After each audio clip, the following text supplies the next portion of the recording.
If you love me, please don't judge me. Got my hands tied, the power's above me. Don't shoot the messenger, I'm just a puppet here. If you wanna place blame, then look to the puppeteer. Family, fortune, envy, jealousy, privilege, passed on, legacy, secret, sabotage, borderline, felony, suicide, subtract, selfish, pedigree, yeah.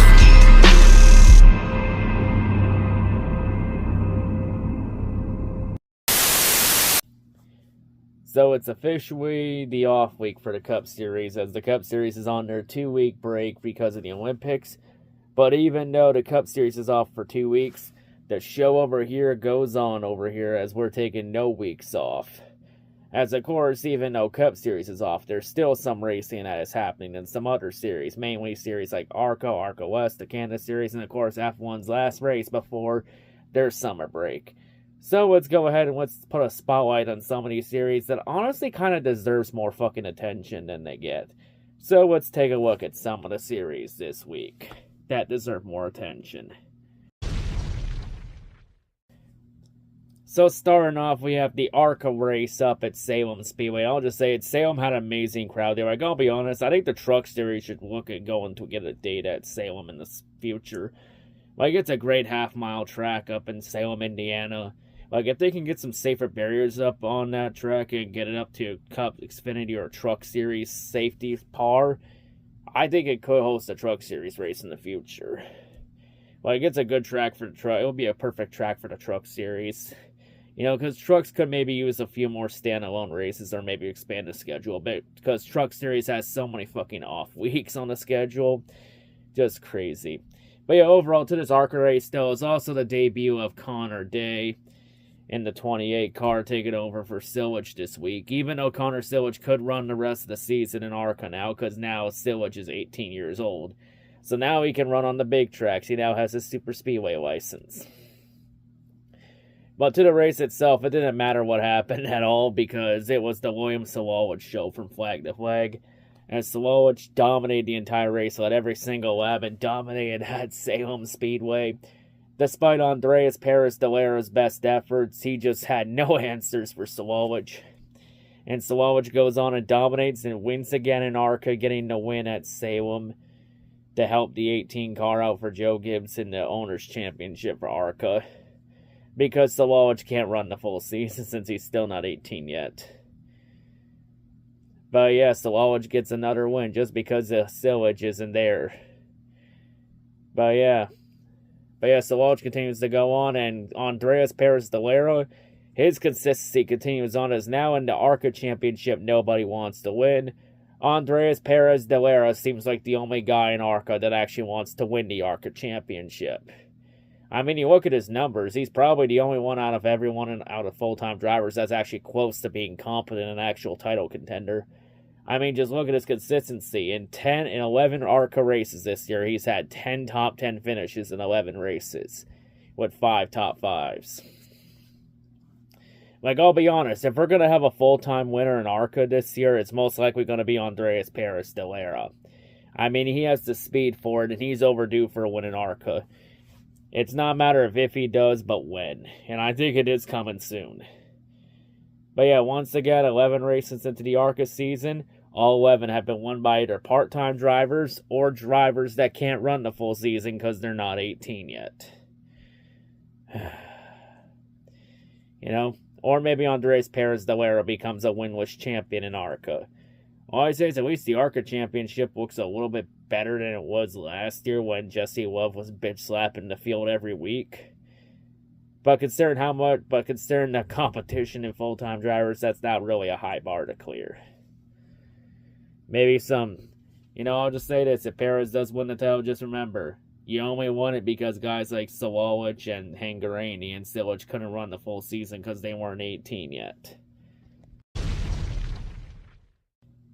Now we head out west to the ARCA West race that was taking place at Shasta Speedway out west. And well, this race, it was the Tyler Reif show from flag to flag, as he started up front, led every single lap at Shasta, and held off a late charge from Sean Hangarini to keep Hangarini from winning another race, as Tyler Reif is looking to keep himself close to the championship. As in this battle between Reif and Hangarini for the title, Reif takes this battle at Shasta, and Tyler Reif gets the win at Shasta Speedway, and now cuts the championship close. As with 5 races left in the ARCA West season, it looks like we're going to have actually a competitive championship battle. As with 5 races left, Sean Hangarini only leads Tyler Reif in the championship by just 2 points.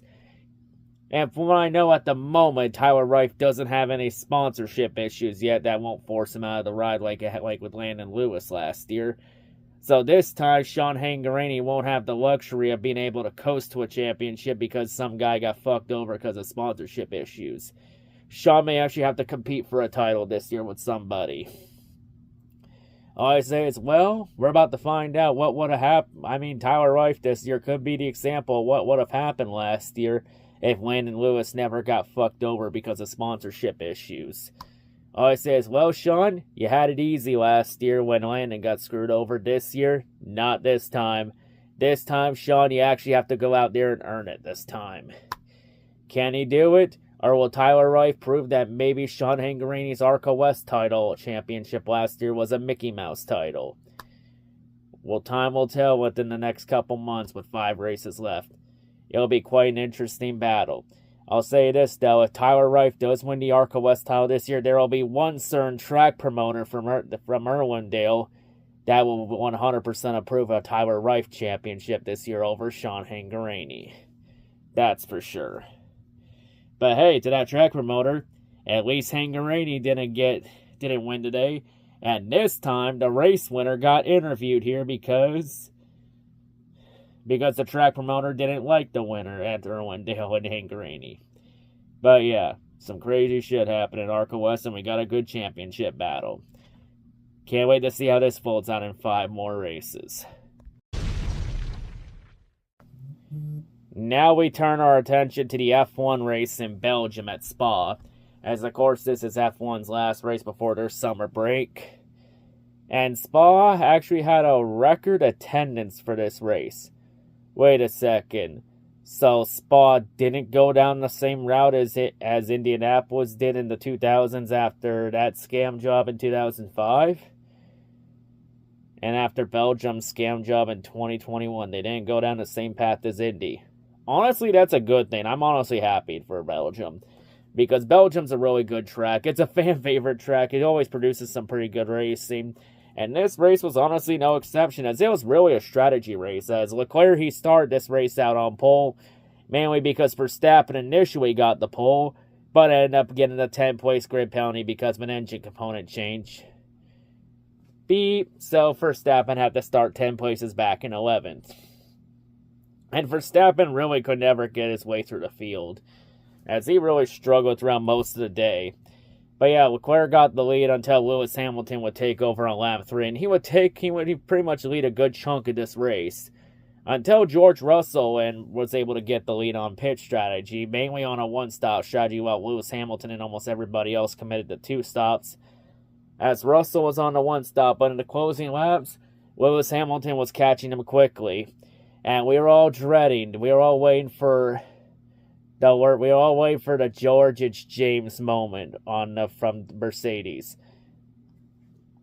Until Mercedes got on the radio and told George Russell that he would not be pulling over, and that there were no team orders, and that Russell and Lewis were free to battle for the win and settle it on the track.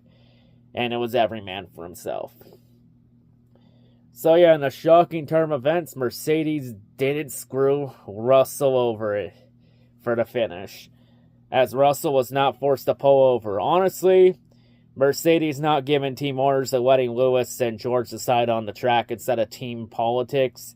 Honestly, good call by Mercedes. Let them decide on the fucking track. Honestly, team orders are stupid and dumb anyway, and team orders should be fucking banned from F1. Honestly, what Mercedes did with Russell and Lewis, that's exactly what McLaren should have done last week in Hungary, instead of fucking Lando Norris over and guilt-tripping him to giving up a 6-second lead intentionally. And yeah, I'm still pissed about that last week, because that was complete horseshit. But of course, a lot of people were expecting Lewis just to simply get past Russell because Lewis had the superior tire advantage and was faster. Like honestly, this week, for Belgium, it would have made sense if they gave team orders to have Lewis tell George to let Lewis by, because it was within a second, or it was within like a second and a half, and Lewis was faster than George, so it would have made sense. As bullshit as it is, bullshit as team orders are, it would have actually made sense this week, unlike last week when it didn't make sense. Since Lando was like 6 seconds ahead and was faster than Oscar. But of course, as we know in racing, it's one thing to catch somebody, but it's a totally different story to try and pass them. And despite Lewis's best efforts, once he got within a second, he couldn't really do anything after that. As Russell was able to go defense and take Lewis's best lines away, as Russell had a pretty good defensive drive, and despite Lewis's best efforts, he could not get past George Russell. And George Russell goes on and gets the win in Belgium, and gets his second win of the season. So George Russell finally has his first multi-win season of his career, his third career win, and he finally gets redemption from that Mickey Mouse podium of his from 2021. As this time, George's podium finish this year is a real Genjutsu, because hold up, we got a penalty, beep. Now, we haven't had to do this one in a while, because during post-race inspection, George Russell's car was deemed to be 1.5 kilos below the minimum requirement, so the car did not make weight, which means George Russell is disqualified from the Belgian Grand Prix. So George Russell had his win stripped from him via disqualification, which means now the win now goes to Lewis Hamilton. And that also means Oscar Piastri now goes to second, and Charles Leclerc rounds out third, and Verstappen now moves up to fourth in the finishing order. And Verstappen still gains 2 points on Lando Norris in the championship anyway. So yeah, I mean with this DQ, at least the win still stays with Mercedes, but oof, that sucks for George. George had a really good strategy, a great defensive drive by George, and it doesn't even matter, and it means nothing. And that was even an interesting battle for the win. Like, it was an interesting battle I was watching to see what strategy was going to prevail. Was it going to be the one-stopper from Russell or the two-stopper from Hamilton? Like, it was an interesting battle. But now that battle means absolutely nothing because George gets disqualified. But yeah, now Lewis Hamilton gets his second win of the season, his 105th career win. So yeah, after Lewis Hamilton went 2 years winless, he finally has won 2 races. And Mercedes might be looking to get some speed back, as now Mercedes has won 3 of the last 4 races. And also, Max Verstappen has now gone 4 F1 races in a row without winning a race, which is the first time this has happened since 2020. Just keep this in mind. The last time Verstappen went this long without winning a race in F1, he hadn't even won a championship yet. Like it's starting to look like maybe Red Bull, whatever advantage Red Bull has, is slowly starting to go away. But sadly, I think Verstappen's still going to win the championship anyway because of all the races he won earlier in the season and with how big of an advantage he had. Like, he can just coast, finish like maybe top 5 rest of the season, and he could still possibly win the title. Like, I think Verstappen still wins his 4th consecutive championship this year, but I think next year is going to be a wide open championship. Because it's very clear that whatever advantage Red Bull had over the field, Ferrari, McLaren, and Mercedes are catching up to all 3 of them to Red Bull. And Ferrari might be Red Bull might be in jeopardy of losing the constructors' title this year, especially if Sergio Perez keeps shitting the bed again. But yeah, crazy. But yeah, good F1 race. But that was a pretty disappointing way for George Russell to lose. Like, had the win only to have it stripped away because of a disqualification. Fucking brutal. So yeah, forget everything I just said about Russell getting a real podium in Belgium. Because now that got taken away. But I mean, Lewis Hamilton did have the fastest car and dominated a good chunk of this race, so At least it's not at least he's a deserving winner, at least in this situation. At least the win stays in Mercedes. And finally, we turn our attention to the Canada Series as they round out their West Coast trip up in Edmonton at the Edmonton Raceway. So, of course, the whole weekend was about Kevin Lacroix. Lacroix had the car to beat the entire first half throughout the entire racing weekend. Like, he was fast in practice, won the pole. First half of the race, Lacroix fucking dominated without any incidents. Like, by the mandatory first half caution break, Lacroix had already labbed the entire field by the time they got to the mandatory caution. Like, it was just Kevin Lacroix show. But the second half of the race, once Andrew Ranger got the lucky dog and got the free pass, Ranger was able to take the lead right at the start of the second half and took the lead away from Lacroix. So yeah, once somebody got on Lacroix's lab, Lacroix had some pressure. But Lacroix was able to battle back past him with 46 to go. And then Andrew Ranger, he would get taken out of contention with 22 to go as he ended up in a battle with Marc-Antoine Cameron. And then he ended up and then Ranger would then get turned by Danny Chisoled with 22 to go. And then the final 16 laps went incident-free. So really it was a pretty tame Edmonton race. Like, not a whole lot of action happened, and just Lacroix dominated the entire race despite Andrew Ranger's best efforts. And then at the end, despite Danny Chisoled and Marc-Antoine Cameron's best efforts at the end, they were just no match for Kevin Lacroix. Once Lacroix got the lead back, he never had to look back despite those late incidents. And Kevin Lacroix goes on and gets his third win of the season and finally wins in Edmonton. So after Lacroix has come close to winning here in the past, he has finally got it done at Edmonton, and he wins at the Edmonton Raceway. So yeah, congrats to Kevin Lacroix at the win. And now that's Lacroix's third win of the year. And all three of Kevin Lacroix's wins this year have been on oval tracks. Yeah, the road course merchant of the Canada Series can actually win on short tracks and ovals too. So yeah, Lacroix has 3 wins on ovals this year, none on road courses yet. But that will probably change in the last 5 races.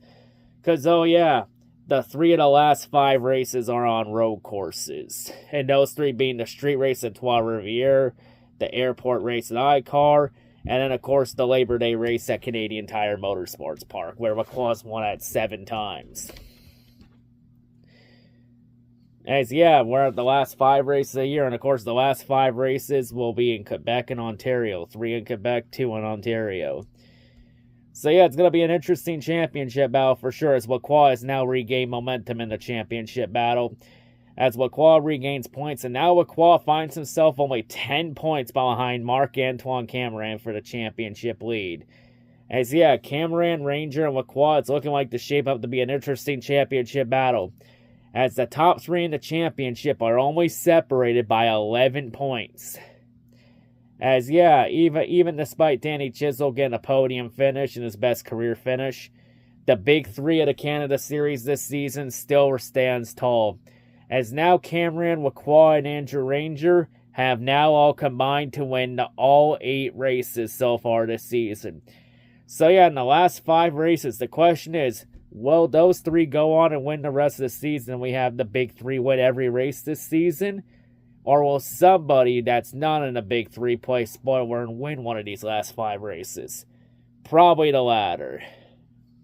Because I think we're going to probably see an upset or 2 in the last 5 races. But yeah, Lacroix gets the win, Cameron second to keep the consistency. But it's shaping up to be an interesting championship battle between Cameron, Ranger, and Lacroix. Of course, Cameron's looking for his 2nd title in 3 years.